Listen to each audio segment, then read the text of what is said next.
Donc ça, lorsque moi je parle et que je mens, on va répondre à notre dernière question, quelle est la destination finale d'une telle personne. Rasulullah sallallahu alayhi wa sallam, il nous a expliqué que les signes de l'hypocrite sont au nombre de trois. Le premier, c'est lorsqu'il parle, il ment. Mais imaginez que moi, j'ai ce signe.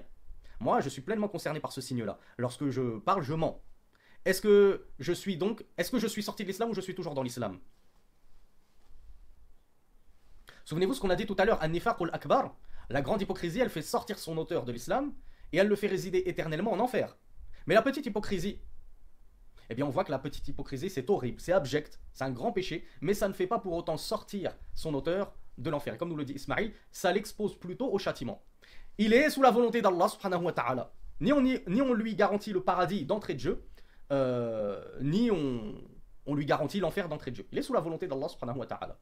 Donc le Cheikh Ibn Sa'di nous dit Fal-kufru al-akbar wa-nifaq la yanfa'u ma'ahu imanun wa la amal. Alors, prenez l'exemple du gros hypocrite. C'est un gros hypocrite, mais après tout, il a fait plein de prières. Et il jeûnait avec les musulmans, il faisait le pèlerinage avec les musulmans, et en plus, il était bon avec ses parents. Il donnait beaucoup d'aumônes, etc. Est-ce que ça lui sert à quelque chose, toutes ces œuvres?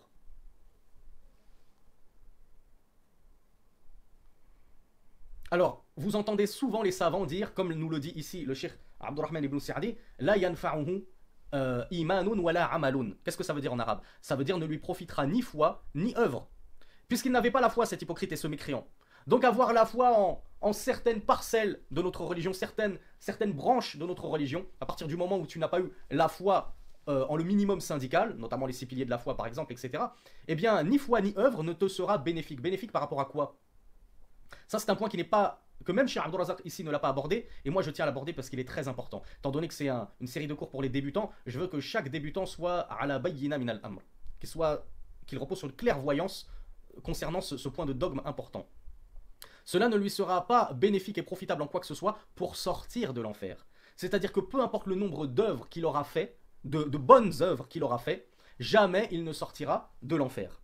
Prenez un abbé, un prêtre, un pape, toute sa vie, il a fait des aumônes, etc. Il a construit des puits en Afrique. Il a empêché des guerres dans le monde. Des mères une telle et mères une telle qui ont dédié leur vie aux gens au lieu de la dédier à Allah subhanahu wa ta'ala. Mais comme c'était des chrétiens, eh bien toutes ces œuvres-là ne leur seront pas bénéfiques. Et les savants disent comme ça, la yanfa'uhum a'maluhum. Leurs œuvres ne leur seront pas profitables. Mais est-ce que c'est aussi absolu que ça? Est-ce que véritablement leurs œuvres ne leur serviront à rien? Comme on le traduit parfois de manière un peu trop vulgarisée en français, de manière un peu trop simplifiée. Alors bravo Merdi, Merdi il a eu la bonne réponse. Alors il y en a plein qui m'ont dit, alors non, Oum Ismail, oh là là, pas du tout. J'ose même pas vous lire la réponse d'Oum Ismail là, parce que c'est gravissime ce qu'elle a dit.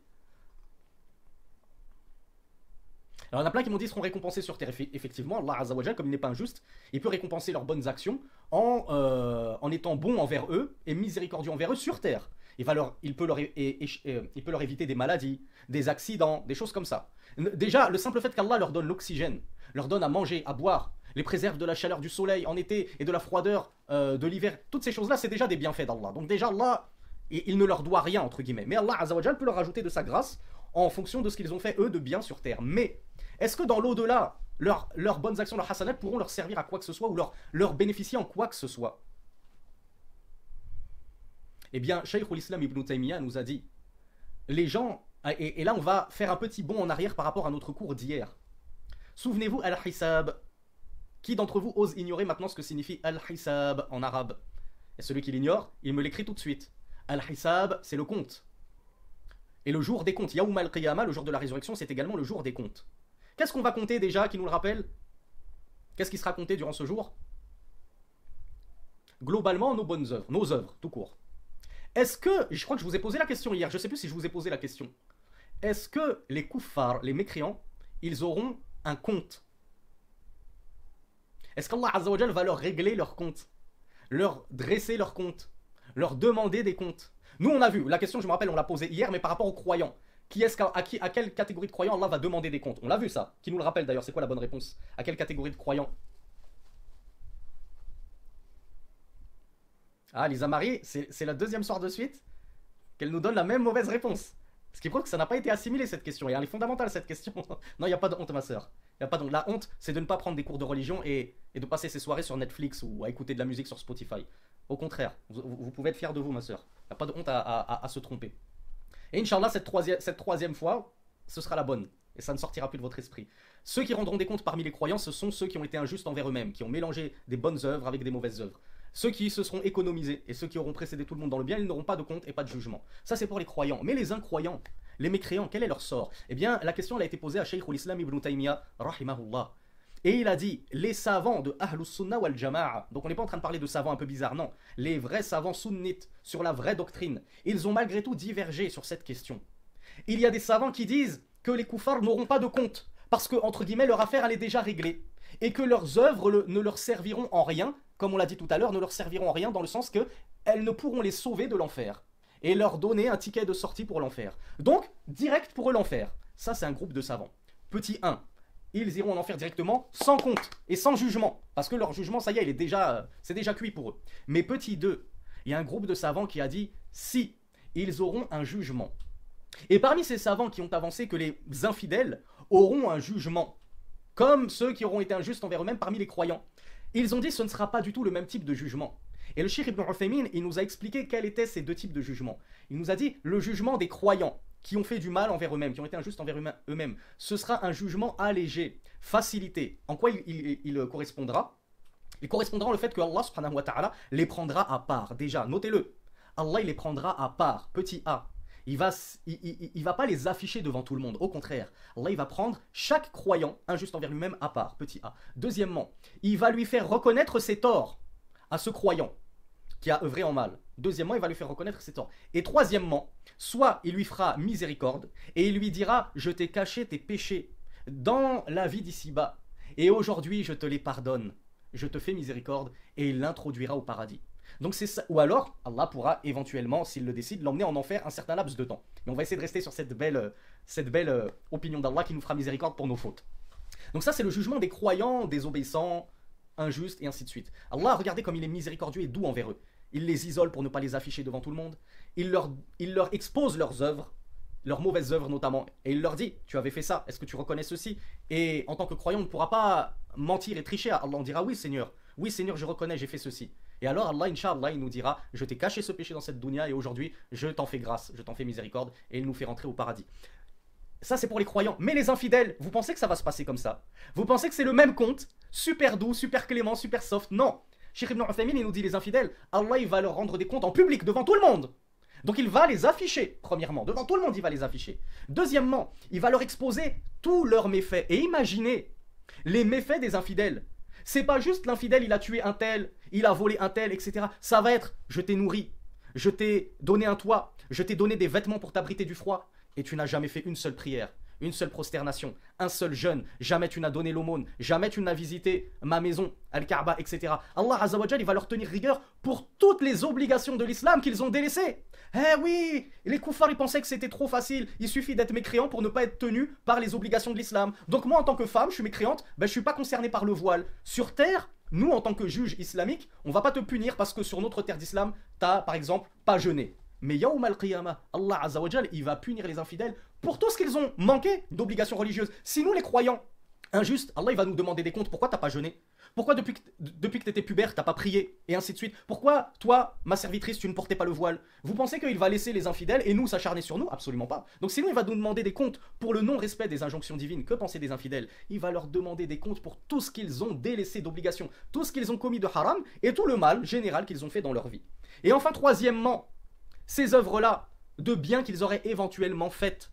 La troisième étape, c'est qu'il va les jeter dans le feu, on est d'accord. Mais on revient au propos d'Ibn Taymiyyah, rahimahullah. Ibn Taymiyyah, il nous dit, on a dit que le deuxième avis, c'est que leurs œuvres, elles vont aussi être pesées aux infidèles. Ils vont avoir un compte, et du coup, leurs œuvres vont être pesées. Est-ce que vous voyez quelle est l'utilité de la pesée de leurs œuvres? Puisqu'on vient de le dire, au final, ils vont quand même aller en enfer. Ils ne pourront jamais échapper au feu. Et ils n'en sortiront jamais. Alors oui, Mahdi, c'est ça. Oui, Bintamin, c'est ça. Oui, Al-Tahir, bravo. Je vois qu'il y en a plein qui ont commencé à comprendre. Les œuvres, alors ça on l'a dit, hein, c'est l'un des deux avis chez les savants de l'islam, c'est que ils vont avoir un compte, c'est les infidèles, et leurs œuvres vont être pesées afin de déterminer leur niveau en enfer. Puisque comme on l'a vu au paradis, il y a plusieurs niveaux. Et bien de la même façon, en enfer, il y a plusieurs étages. Et plus tu seras au fond de l'enfer, et plus tu seras supplicié. Et voilà pourquoi Abu Talib, il sera la personne la moins suppliciée en enfer.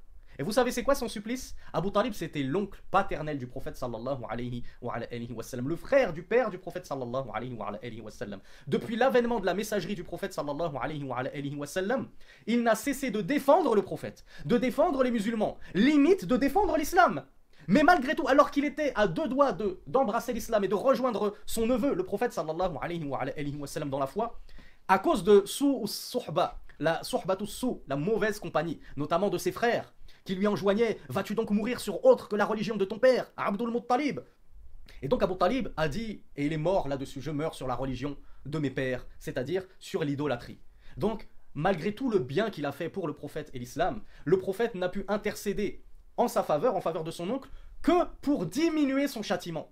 Mais il n'a pas pu intercéder pour lui, pour le faire sortir de l'enfer, puisque nul mécréant ne sortira jamais de l'enfer. Il faut que ce soit su, mes frères et mes sœurs. Celui qui meurt sur la mécréance ou sur l'hypocrisie majeure ne sortira jamais de l'enfer. Voilà pourquoi les savants disent: leur œuvre ne leur servira à rien. Comprenez-le ainsi, comprenez-le correctement. Leurs bonnes œuvres ne leur serviront à rien, c'est-à-dire ne leur serviront pas à sortir de l'enfer et à rejoindre les habitants du paradis. Par contre, leurs bonnes œuvres pourront éventuellement leur servir à avoir des niveaux en enfer moins supplicieux que d'autres, moins douloureux que d'autres. Et voilà pourquoi la plus petite place, la moins pire, entre guillemets, en enfer, elle est réservée à Abu Talib pour tout le bien qu'il a fait envers le prophète sallallahu alayhi wa sallam, l'islam et les musulmans. Et sa place, c'est quoi? C'est que le feu ne le touchera qu'au niveau de ses chevilles. Vous imaginez un petit peu? Il ne sera même pas plongé dans le feu, juste il aura les pieds dans le feu. Mais le feu de l'enfer, il est tellement épouvantable, il est tellement suffocant, ébouillantant, je ne sais pas comment on dit, ébulissant, qu'il va remonter par ses jambes, par son tronc, jusque par sa tête, jusqu'à finir par faire bouillir sa cervelle. Wal'iyadhu billah. Imaginez-vous si ça c'est déjà le plus petit châtiment de l'enfer qui est réservé à Abu Talib. Qu'est-ce qui va être réservé à Pharaon, à Haman, à Iblis et ceux qui ont fait du mal toute leur vie? Qu'Allah nous en préserve. Donc voilà pour la grosse faïda que je tenais à vous enseigner ce soir. J'espère que vous allez repartir avec et ne jamais l'oublier. Il y a un khilaf, il y a une divergence sur la question: est-ce que les koufars rendront des comptes? Donc premier groupe disent non, ils n'auront pas de compte, c'est l'enfer direct et leurs œuvres ne leur servira à rien. Et tu as un deuxième groupe qui vont dire: ou si, il y aura un compte pour les infidèles, on va même peser leurs actes et en fonction du poids de leurs méfaits, ils iront plus ou moins profondément en enfer. Donc attention à ne pas comprendre les propos parfois généraux des savants.